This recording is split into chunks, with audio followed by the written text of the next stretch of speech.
Welcome to Something to Talk About from the Bainbridge Island Senior Community Center. We are going to be talking about authenticator apps, new ways to do two-factor authentication when you're trying to get into a website or an app. John Chen, who we haven't seen here for a little while, has been doing a little research and will give us the lowdown. First, though, I want to acknowledge that we are meeting on the ancestral homeland of the Suquamish people, the people of the clear salt water. They have lived on the Salish Sea and adjoining land since time immemorial, and we are grateful for their stewardship, and we are also grateful to continue to learn from them about how we can be better stewards of these lands and waters. Also, our program, Something to Talk About, is sponsored by Fieldstone Communities of Bainbridge Island, which offers independent living, assisted living, and memory care. They have a lovely campus up on Rolling Bay, which they'd love to show you around, and they also like to treat you to lunch.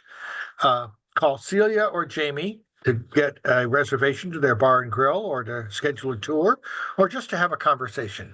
206-594-1010. Their website is fieldstonecommunities.com. So, John, thank you very much for joining us. I appreciate you taking the time to share with us what you have been learning about authentication technology. Okay. This is an interesting topic. In fact, this topic has been in use for quite some time, a long time.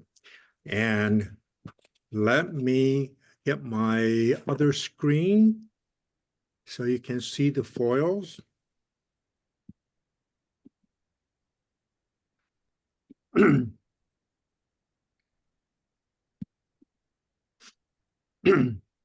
Okay. Can you see the presentation? That says Passkey. Okay. Okay, very good. Not yet? Not yet. Okay.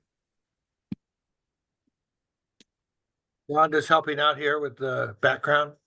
There we go. All right. Great. And when we're talking about authentication, we are really talking about passkey.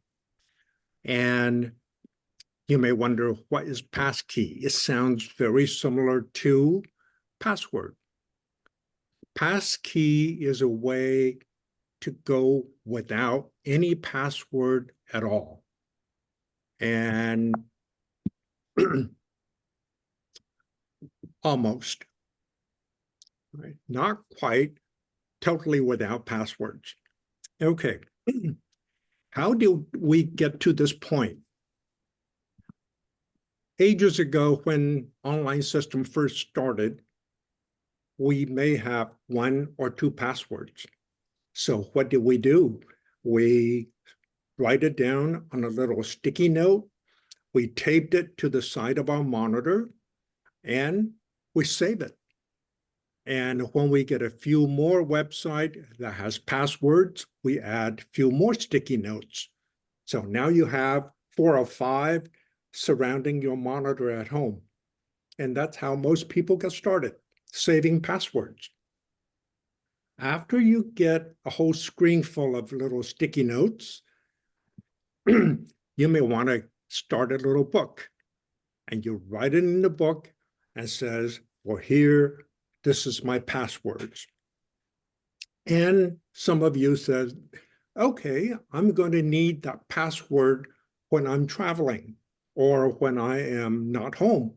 So you kept it in some file on your phone. Most of us has been very poor in choosing passwords. All right. Now, they tell you to be creative. Okay.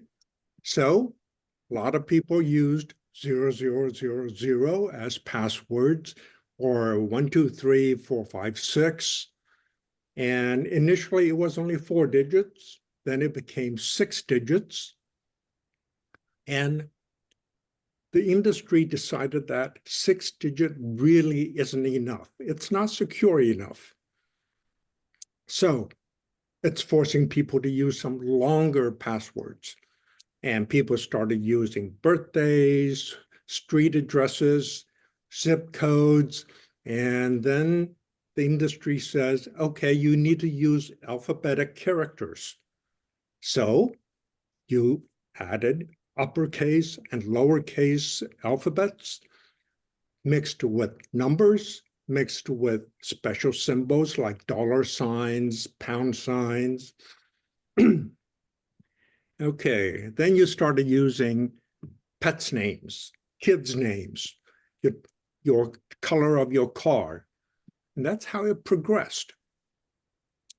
And when it got so many and so complicated, we started reusing the same passwords at different places. So, what were some of the challenges of doing it that way? We may not always write down carefully certain things about that password. You may not write down who it belongs to, what website it is for. And now, if you look at this example here, I have a capital A, little a, and these three, can you tell what they are? Well, this is a zero. This is a capital O, and this is a little o. And these, that's a 1, that's a capital L. But how about these two? Okay, this is a small letter I.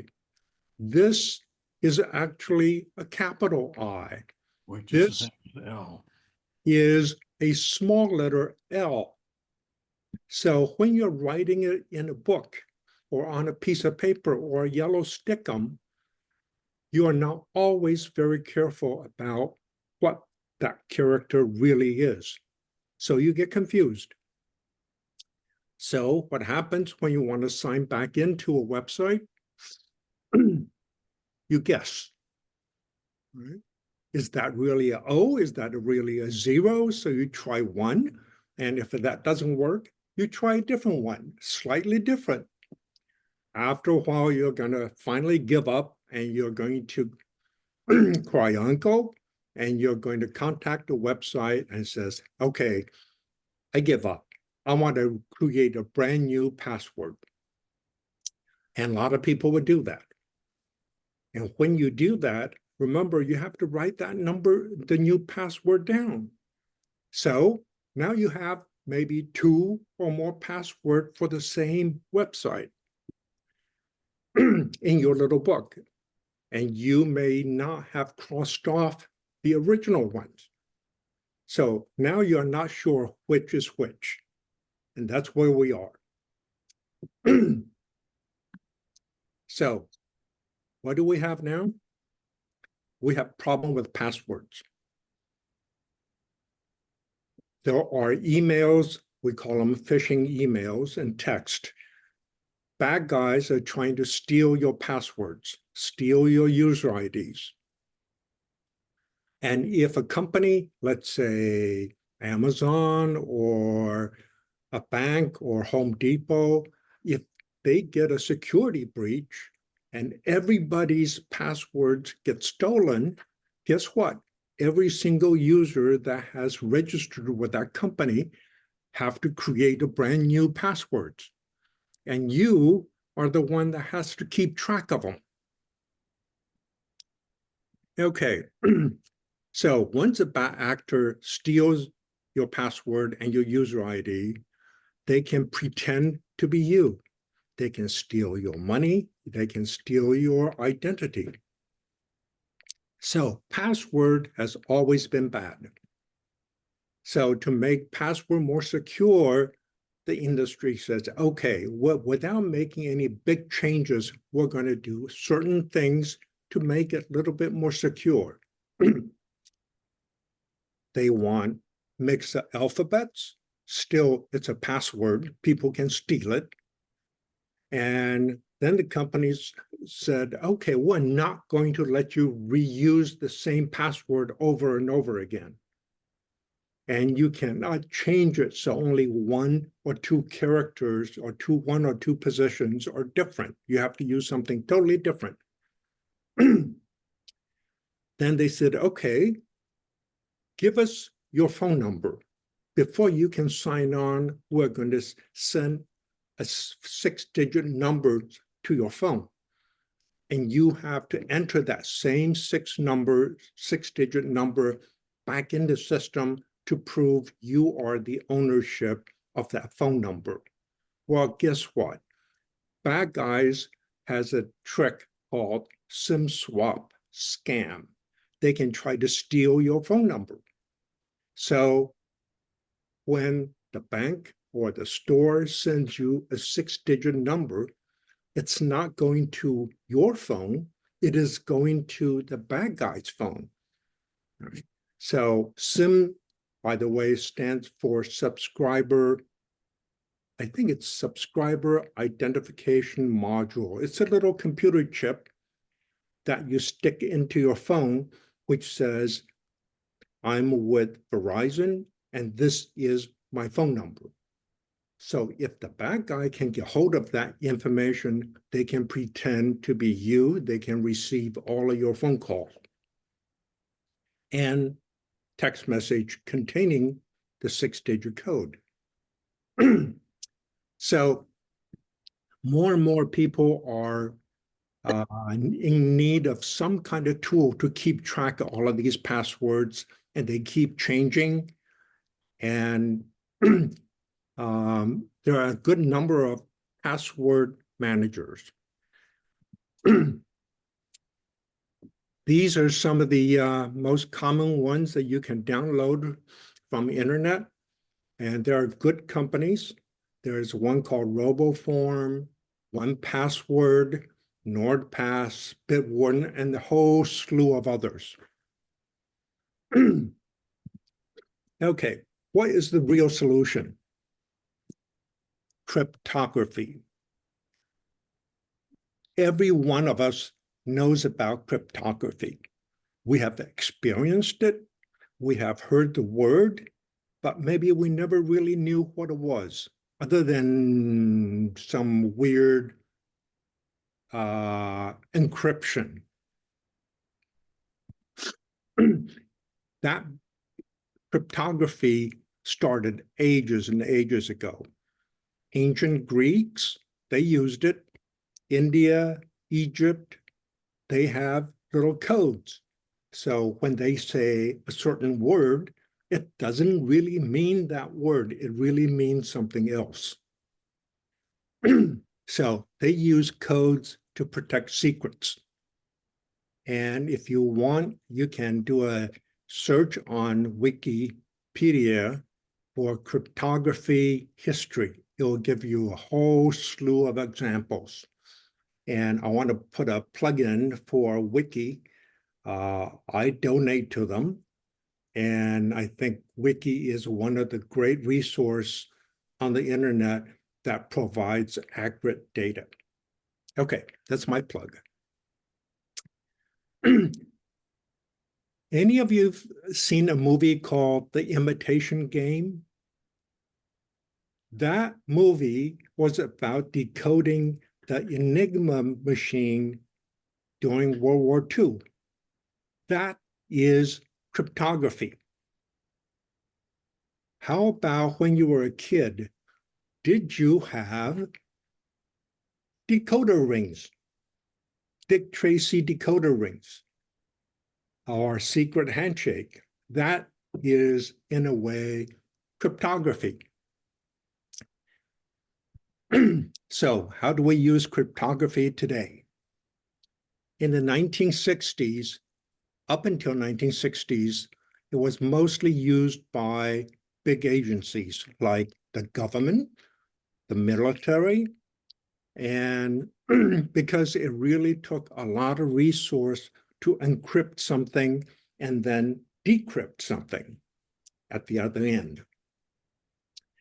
During the 1970s, computer became more common, And so large businesses will start using some kind of cryptography in important info.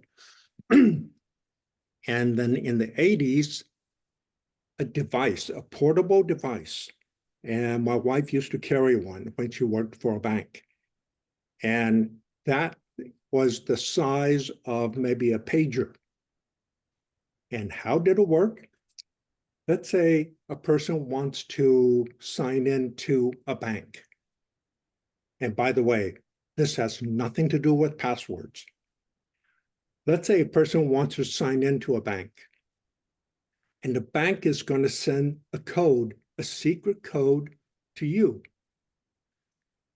And you have this little pager. You are going to send your secret code back to the bank. And if that is the correct secret code, then the bank says, okay, you are you. And the bank will let you on. So the bank will provide a challenge code, and your little pager device will create a response code. And this little pager thing cannot be copied. If you lose it, you're out of the water. So that is a physical device that provided cryptography. So it's essentially exchanging of codes, says, I am really who I say I am. Now, the computer system has progressed to a point that we don't use a pager-like device anymore, although they still exist and they are very, very secure. But for the general public, there is something that gets implemented in software. And that's what we're going to be talking about today. FIDO, it does not stand for dog. It stands for Fast Identity Online. Now, FIDO is something that that started back in way even before 2011. The whole computer industry and the technology sector have decided that password really is not a good thing to use. They needed something better, but password was already in use. So they had to create something else that is more secure, easier to use, and without the user getting too involved in trying to figure that out. And by the way, there was also something called the FIDO 2, which was an add-on to the original FIDO. They needed a way to authenticate you or who you are. And they want to try to get away from password and find another way for you to prove yourself. So three major companies, Apple, Google, Microsoft, they all got together along with hundreds of other companies who are focused on security. They got together, created something called FIDO, and eventually the standard that came out was Passkeys. So Passkey was created as an encryption credential created based on the FIDO standards, which allow a user, you and me, to use a device that we trust and we own it, and we can verify to this device we are really who we say we are. And in most cases, that's our phone. We always have it with us. We unlock it when we want to use it, which uses either a fingerprint scanner or some kind of 6-digit code or a Face ID. And so if we can verify, if the companies can verify you are who you are because you have your hand on that phone to prove who you are, they're going to say, okay, we're not going to need passwords anymore. And I'll show you how that's done. The word passkey, it's not, you don't need to write it with a capital P. Passwords, passkeys, think it's a noun, and you can use it just like you have been using the word password. Passkeys, and passkey, singular and multiple, it's a cross-platform term, which means if you mention the word passkey to Microsoft, to Google, to Apple, they all mean the same thing. Okay. Authenticator. That was one of the original questions that spurred this talk. What is an authenticator? The very basic form of authenticator is, guess what? The password. Password is considered as the authenticator. You are trying to authenticate yourself to a website saying, I'm who I am. But password can get stolen. So they created something called very basic 2FA. This stands for two-factor authentication. That means the bank or a store like, let's say, Target. If you want to sign on to Target, Target is going to send you a 6-digit code and to your phone. And then you reply with that same 6-digit code and says, hey, my hand is on that phone. You just send me a code and I'm going to respond to you to say, I am really me. But as I've talked about it before, SIM swap scams can steal your phone number. So that still isn't good enough, but it's a temporary Band-Aid. A much better secure 2FA is what I was talking about earlier about a pager-like device. That pager-like device creates a new code every 30 seconds. It changes. And both this device and, let's say, the bank, they are synchronized. So if the bank sees a current code coming from your little pager device, it says, you're really you. And it changes. So if somebody steals that code, 30 seconds later, it's useless. The key is you have to make sure your hands are on that pager device.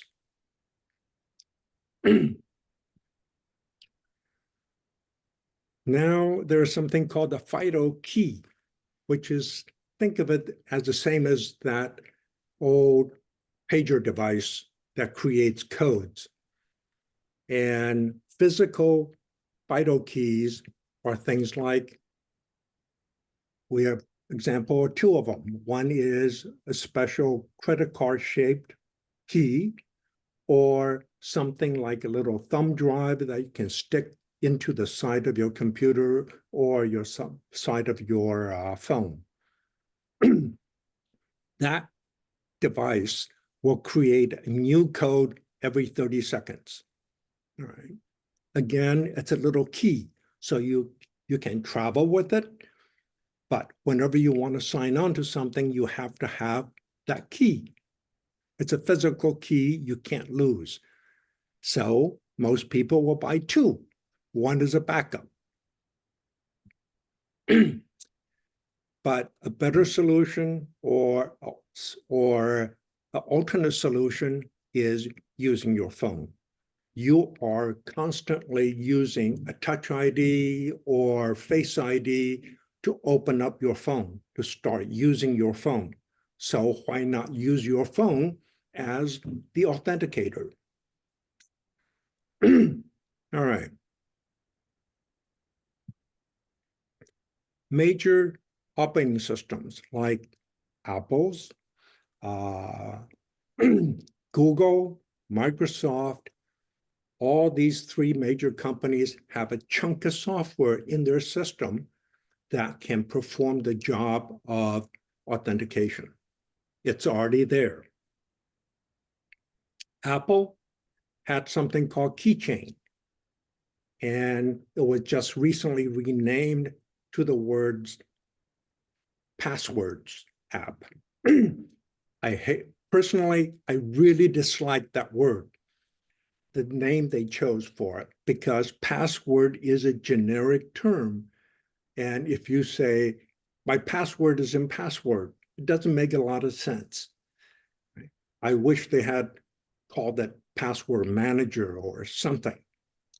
Google or Android, they have a piece of software called Password Manager.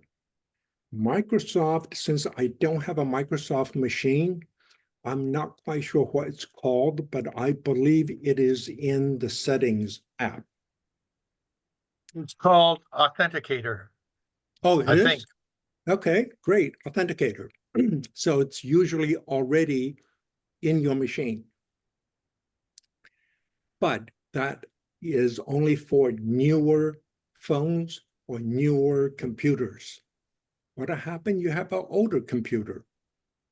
That keychain or password and these apps are not available on some of the older computers. So you can download a third-party software which will perform the job of managing passwords, managing authentication numbers. And there are a whole slew of apps that you can download.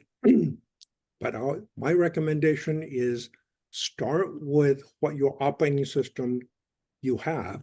Start with the default app. Try it.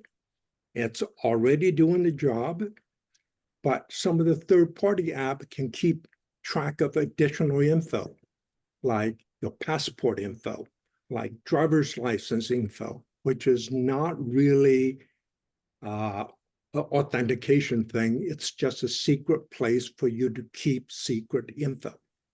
So try it with your system, your computer's default app first, and see if it will do the job. And if you want something more, you can download additional apps.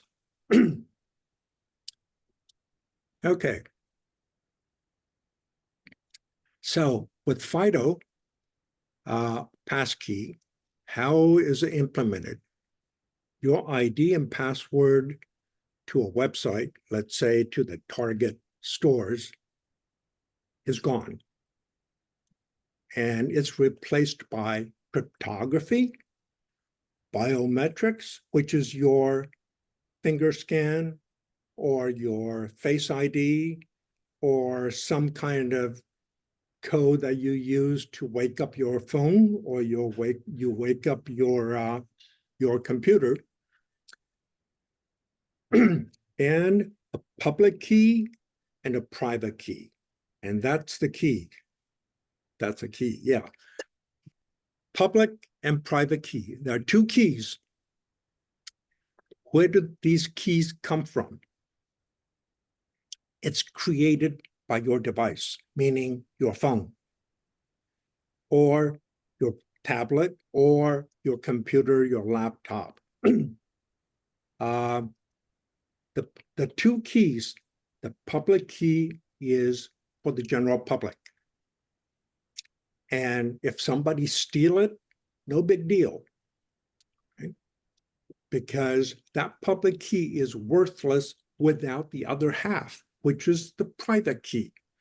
And the private key stays on your device and it never leaves your device.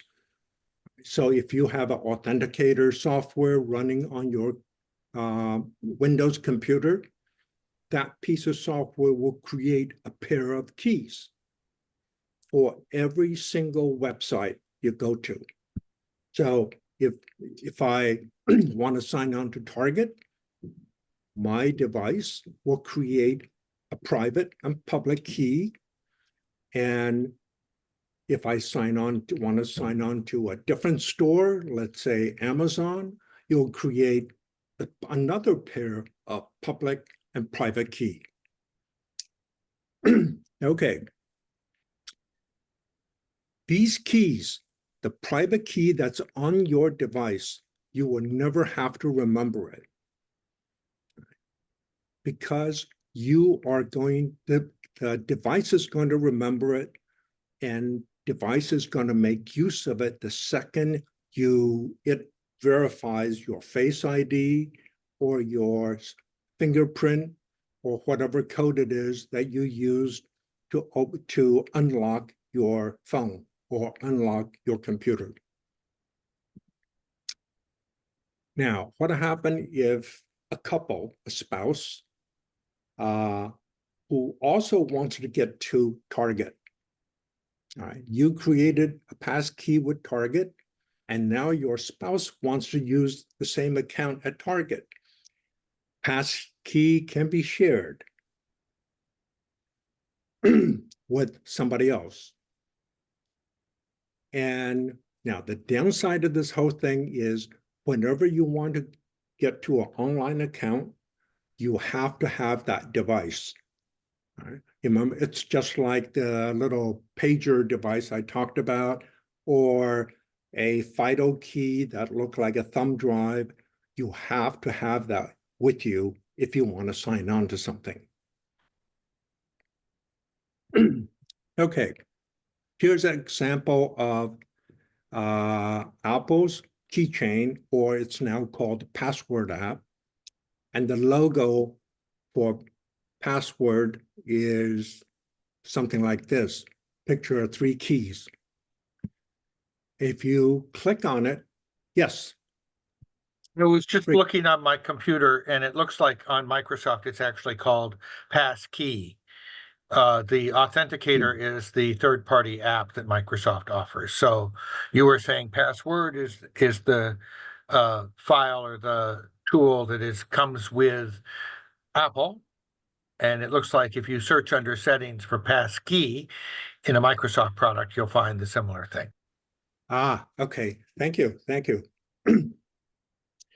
What you see on the right half of the screen, by the way, this app called on the Apple, it's called Passwords app. It just became available last week. Before that, it was called Keychain. Now, over the years, Keychain has been collecting info on my behalf. And you can see here, it already has 370 passwords collected.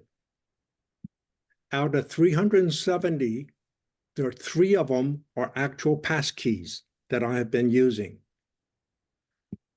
Now, I'm sure that most of you have used Wi-Fi when you go someplace. Well, majority of the Wi-Fi has a password. And guess what? Keychain has been keeping track of all of those passwords for you. In this case, 97 of them. Codes, those are authorization codes, and I don't have any. One of them has been deleted, and 82 of them has a red exclamation mark. What that means is there are 82 passwords by this person that are iffy. It's either too simple or it's being duplicated and used at different places. All right. So you can look at that list. If you click on it, you can look at that list and says, oh, you have used a too simple of a password here, And by the way, you are using that same password someplace else. So you can go after that list and change the password at different websites. Down here, it says shared password. I'm sharing some password with this other person, and in it contain one shared password. And that password could be a passkey, it could be a password, whatever it may be.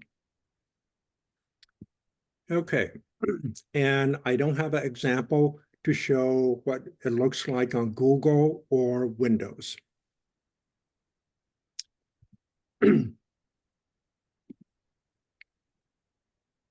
Okay, I've included an example. In this case, it's for Target. And prior to me creating this example, I have already signed on to Target and created a passkey with Target.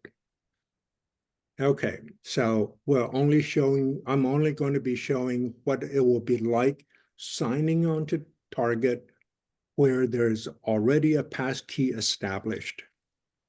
And now, normally you'll be using some kind of ID to identify yourself to Target and some kind of password. Now, watch carefully. The first example is you're going to be using Google Chrome. Here's Google Chrome. You'll see that I'm going to type in trying to get to target.com. Here's target.com. I want to sign in. Yeah, I want to sign in. I can sign in with password or sign in with passkey. I'm going to use passkey. It's an iCloud keychain. Now watch quickly. I'm going to use my fingerprint, scan, done, blink, blink, I'm on. Notice I did not have to type anything. And I didn't have to supply my password. I didn't have to supply my user ID.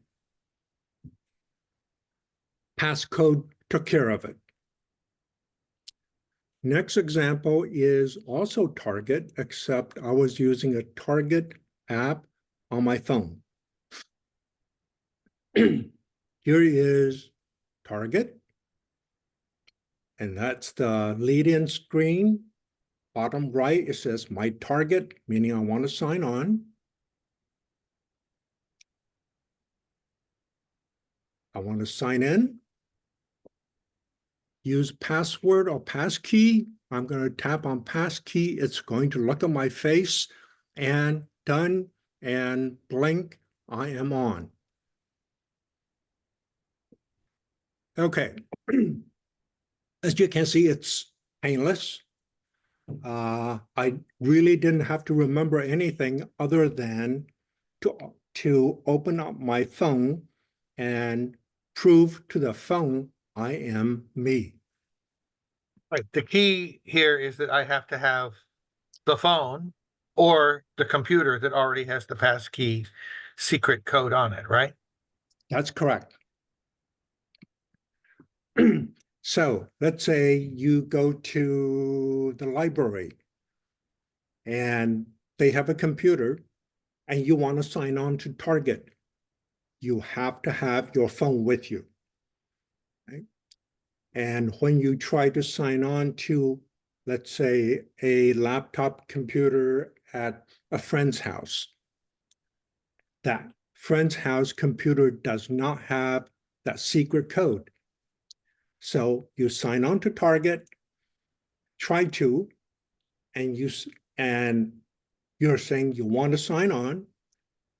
That Target app is going to show you is going to display on the screen a QR code.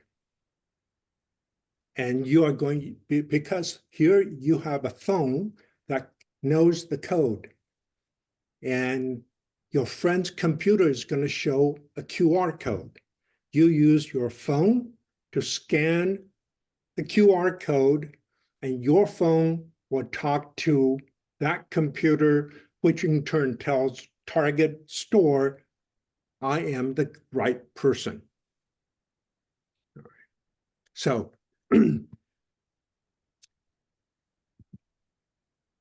okay, some question answers. Can I look up my passkey? The answer is no. It is very long. It is all encrypted. And if you try to read it, it's not going to mean anything. And in fact, you won't even be able to read it. But you can share it. You can get rid of it, or you can ask for a new one. How safe is a passkey? As you can see from my couple of examples, I didn't have to know my passkey. And no one's going to know the passkey other than my phone or my computer and the store. Now, if a big store have a security breach and they steal your public key that's stored on some store's big server, they steal your public key. That public key is totally worthless because the bad guys need that phone that's in your possession. Okay. That also means the bad guy has to come to your house or your pants pocket and trying to steal that phone before they can actually do something. So scammer is going to be a lot tougher for the scammer to steal anything. So can we start using passkey? Maybe. The reason, the device software, meaning what you have on the phone, your tablet, or your computer, has to support it. And the store you're trying to get into, they have to support it. Right? And they are not all there yet. Your operating system, your device software, it's ready, but the other half is not. So obviously you're wondering, does my phone support it? You have to make sure your phone, if it's Apple, which uses iOS, it has to be on version 16 or newer. If you have a Mac, it has to be version 13 or newer. If you have an Android phone, it has to be on version 9 or newer, and Windows 10 or 11 or newer. Linux, they are not quite there yet. They are right now depending on QR code or a physical security key, the one that I showed you a little bit earlier. By the way, I retrieved this from a website called Passkeys.io. It's a reliable website.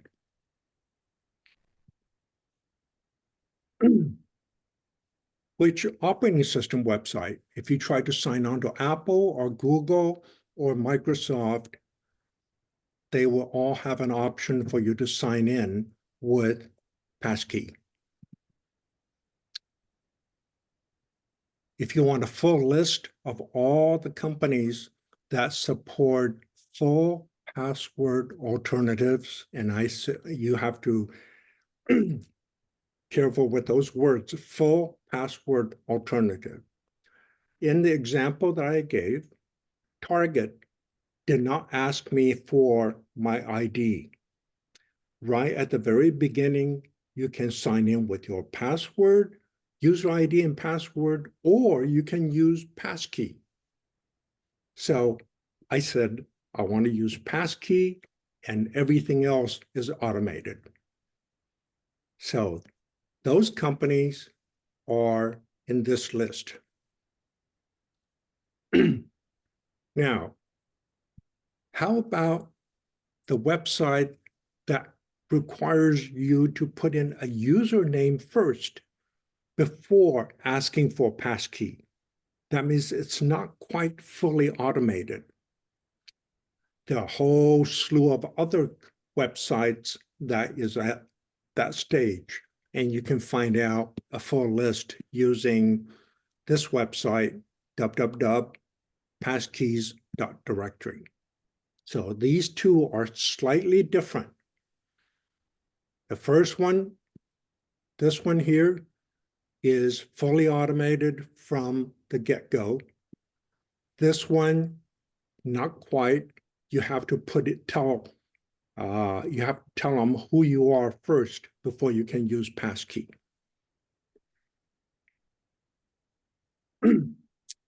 So for everyone else, that's not included in those two lists. They have work to do.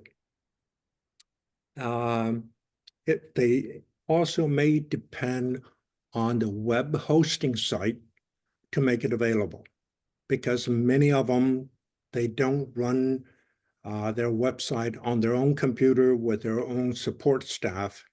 They have a web hosting service, and it may be Google, it may be somebody else. So it really depends on the hosting site. Is password totally going to go away and get replaced by passkey? No one really knows at this point. We know it's not going to happen overnight, and the transition will probably take some time. And users needs to understand how safe passkeys are and feel comfortable in using it, and then slowly convert to it. And the companies also has to get comfortable with different customers signing on using passkey for them to fully implement it. So it's going to require every organization that has a web page that requires you to sign on to modify their software to support passkey. So there's likely going to be a time when you're going to be using passkey for some, passwords for other websites, and at some point there's going to be more passkeys than passwords. So, but that's going to take time. So over time, the balance is going to switch. Now that your phone is becoming such a critical part of your security, when you pick your secret code to wake up your phone, you need to be focused on security. Don't pick 1, 2, 3, 4, 5, 6. Pick something more complicated, right? Try not to use simple passcodes that other people can guess, because that phone is going to be your the holder of all your passkeys. And if your phone or device supports Face ID or Touch ID, use it whenever possible, especially in public, because the person may be a person may be standing behind you and steal that PIN if they see you key in on a keypad your 6-digit number. So try to use Touch ID or Face ID whenever you can. Now, you may say, gee, I would love to be able to play with it. While you can go to passkey.org/#hero. Right? It will let you create a passkey using your device. And then you can try to sign on to that same site using the passkey that you have already created. And those passkeys are not permanent. It's thrown away in 24 hours, I think. And so the next day you can create a brand new passkey. And that website doesn't do anything in terms of stores or whatever. It's just a way for you to play with it, to get comfortable with it. So that's it. And I have been using Passkey for quite a while, and there just aren't enough websites that has fully implemented it. I really like using it. And if I create a passcode, if I create a passkey, I share it with my wife, and she can sign on the same way. So what questions do anyone have? Linda, did you have a question? Sure, I've got a couple of things. Thank you very much, first of all, for this great presentation. I would say I probably do most of my work on my laptop. And this may be obvious, but it seems to me that the laptop would not have the same sort of vulnerability that the phone would have, in that I'm on a website on the laptop. It sends out for a two-factor key, and that comes to my phone via text, and then I enter it in on my laptop. There's no scammer that's going to be able to interrupt that, right? Yes, there is. Oh. Oh, okay. That one part where when you sign on to a website using a laptop, and the website sends to your phone a code. What happens? A scammer steal that phone number. They become the recipient of that six-digit code, and you will never see it. I see. Right. Okay. I understand that.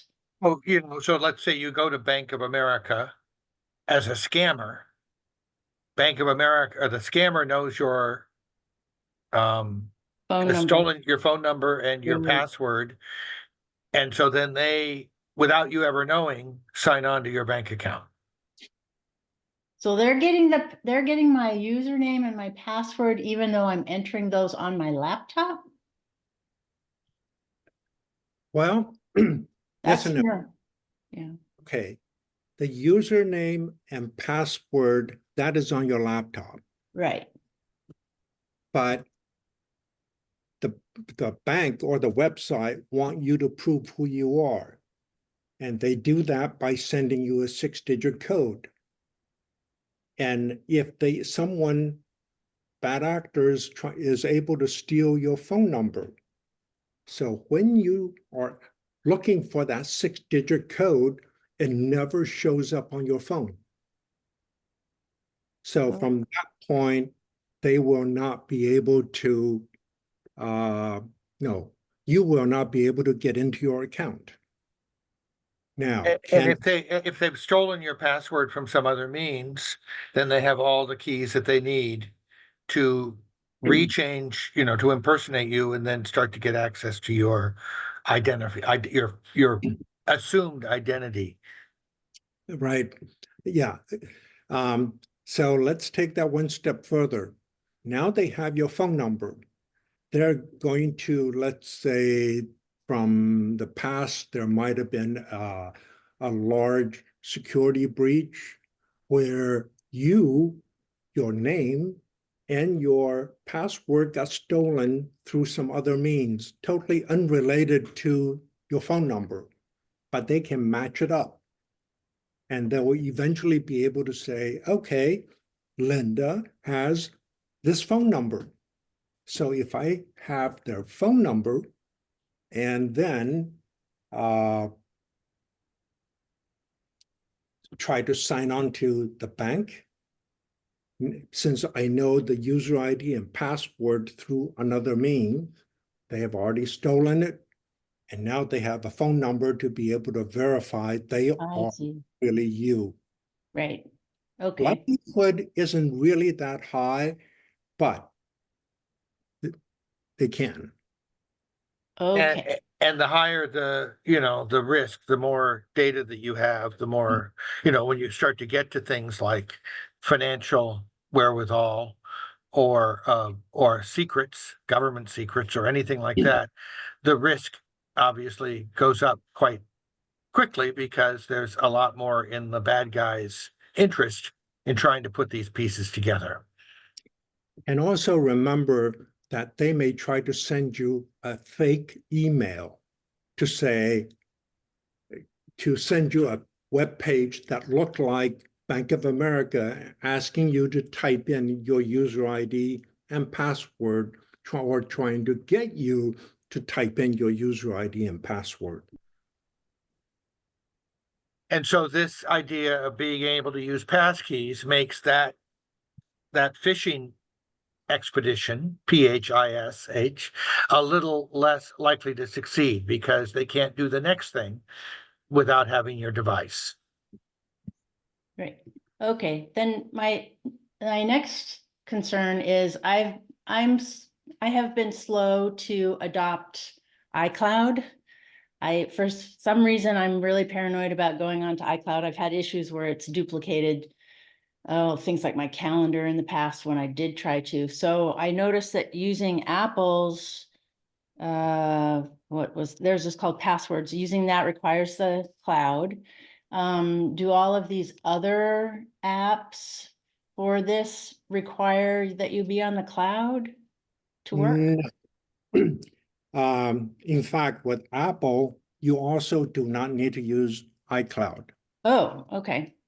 But, a big but, if you created a passkey on your phone and you are not using iCloud, then your Mac, laptop, or your tablet will never know that passcode. I see. So as far as concern of iCloud being information gets stolen, iCloud is totally encrypted from end to end, meaning your phone encrypts it, sends it to Apple and to the iCloud, and your Mac retrieves that same information from the iCloud. No one can read the content of the iCloud, not even Apple.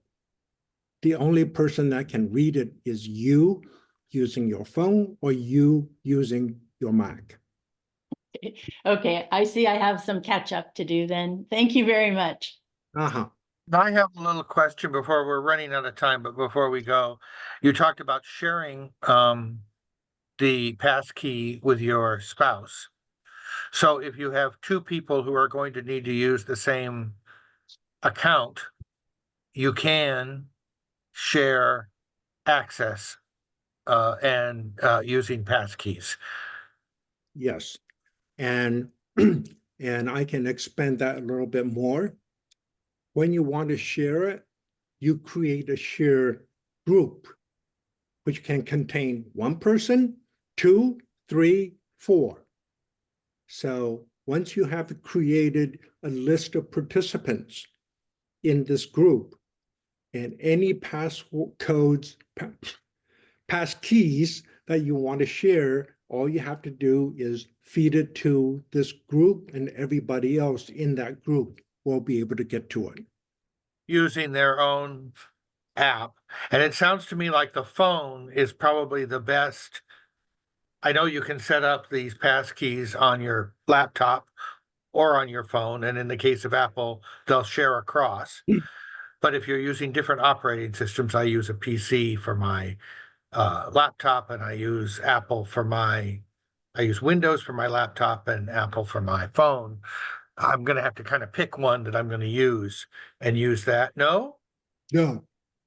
If you start up on the Windows machine, start up the Apple iCloud interface, that means that Windows machine will be able to get info from iCloud, including passkeys. Okay. So Well, this has been very informative. I really appreciate the time. And I'm sure that in addition to the folks who are watching today, other people will find this very informative. Thank you for spending the time doing the research, putting together the wonderful slideshow. As always, John, we really appreciate it. Anytime, happy to do it.